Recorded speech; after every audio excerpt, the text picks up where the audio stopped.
For our God is a consuming fire. Hebrews 12:29. Fire from pur in Greek, which obviously means fire, and can also mean purify and lightning. I also think of fire in relation to like blacksmiths, like that molten lava sort of idea, Hephaestus and tar in Egypt, but also the fire of the Holy Spirit and the twinkling of stars. Just on a tangent there, Sesed, I think would be how it was pronounced, SSD, is lightning or thunder in Egyptian as a verb, but as a noun, the same sound is a bandage for wrapping mummies, wounds, or a strip of linen / ephod, upon which words are written in the hopes of bringing about spells or New Year wishes, and also a headband, typically with 2 feathers. Anyhow, I haven't drawn any fire.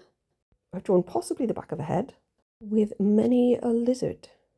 Oh, it can also mean window as a noun, like of a palace for a king.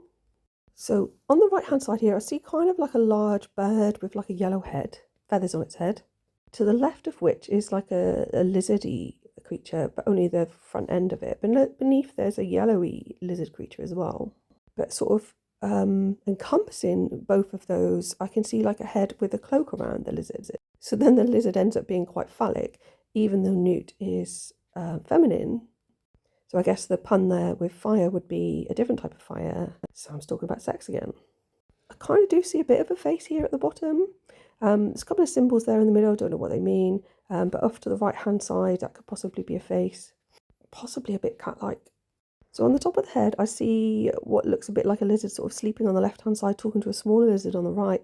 And there's something on the back of it, which could be another small lizard or a mouse. So I find it all fascinating. It's been really hard to try and find the hieroglyphs.